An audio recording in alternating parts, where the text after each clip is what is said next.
सिक्के फेंके थे नदियों में टूटते तारों से तुझे খুব ইচ্ছা আমি একটা মানুষকে স্বাধীন করতে চাই। এই আজকের দিনটা থেকে বেটার দিন হয়তো আমরা আর পাবো না, বিশেষ করে আমি পাবো না এই লেখাটাকে স্বাধীন করবো। শুধুমাত্র তোমাদের নয়, আমারও একটা সময় হাসি পেত, ইনফ্যাক্ট এখনো হাসি পায়। আমি বাড়িতে ফিরি আর সেই মানুষটা আমাকে দেখে বলে তুই বড্ড রোগা হয়ে গেছিস।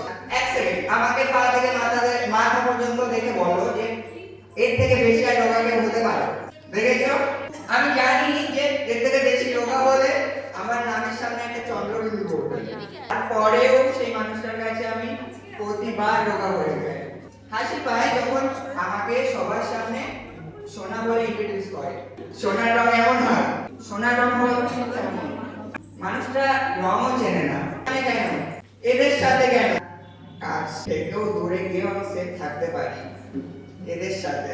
হাসি পায় শুধুমাত্র যে এই সোনা প্রোটেক্টিভনেস এখানে আটকে আছে এমন ব্যাপার না। মা দুর্গার হাতে যেমন 10টা অস্ত্র আছে, তার হাতেও আছে ঝাঁটা, জুতো। আমি পোশাক খেয়ে বার হচ্ছি, মা দুর্গা সেটা সামনে দাঁড়িয়ে আছে। আমি জানি সেদিন আমার বধ নির্ধার, তবু নিজের আত্মরক্ষার জন্য তো কিছু করতে হবে। আমার মোক্ষম অস্ত্র প্রয়োগ করলাম।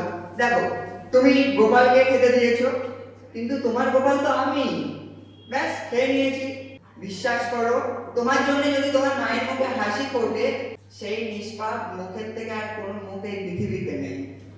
আর আমি সেই নিষ্পাপ মুখটা দেখেছিলাম। সব থেকে হাসি তো তখন পাই যখন আমি বাড়ি থেকে শহরে আবার ফিরি। আমি জানি যে দুটো চোখ আমার পিছু থেকে দেখছে অবিরাম। না পর্যন্ত আমি তার চোখের আড়াল হচ্ছি, সেই দুটো চোখ আমাকে দেখছে, কিন্তু আমি পিছু ঘুরে দেখতে পারি না।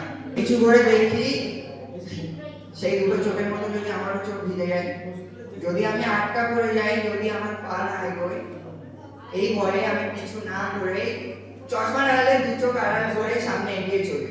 আর এর নামই হয়তো জীবন। জীবনে এতটাই এগিয়ে গেলাম যে আমাদের সবার লাইফে করোনা নামক একটা ভাইরাস চলে। যখন বন্দি থাকলাম তখন আমি ফিল করলাম যে আমি এই 2 মাসে এরকম ফিল করছি, তাহলে এই মানুষটা তো লাস্ট 25 বছর ধরে একটা বাড়ির ভিতরে আছে, সে কেমন ফিল করে।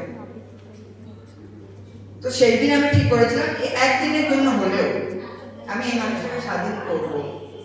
আর তাকে স্বাধীন করার আশায় কিছু লিখেছিলাম, তাইও ভালো লাগবে না।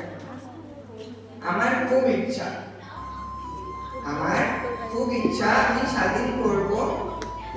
আমি স্বাধীন করব, তাই তো এত লড়াই। তবে কোনো দেশ নয় তো, আমি আমার মাকে স্বাধীন করব। সকালের চায়ের পেড়ে হোক কিংবা রান্নার সরঞ্জাম, গোয়াল ঘরের ডাক হোক কিংবা সোমবারের হাট, আমার খুব ইচ্ছা আমি স্বাধীন করব। মাকে তোমাদের শহর ঘোরাবো, রেল চড়াবো, বাস চড়াবো, আর চড়াবো হলুদ রঙের গাড়ি, আরো চড়াবো ওই চলন্ত সব সিঁড়ি। আমার খুব ইচ্ছা আমি স্বাধীন করব। ঘোরাবো ভিক্টোরিয়া, চিড়িয়াখানা, সাথে মিউজিয়ামের পাড়া, আর ঘোরাবো দক্ষিণের ওই ঘাট। যদি খুব করে যে আরো ঘোরাবো। মানে আমি চাই সেই দিন আমার মা যেন আমার কাছে যেতে পারে। আমি দেখতে চাই আমার মায়ের ছোটবেলাটা। তাই যদি আরো জেদ করে, খুব জেদ করে, তো আরো ঘোরাবো শহরতলির সমস্ত গলি।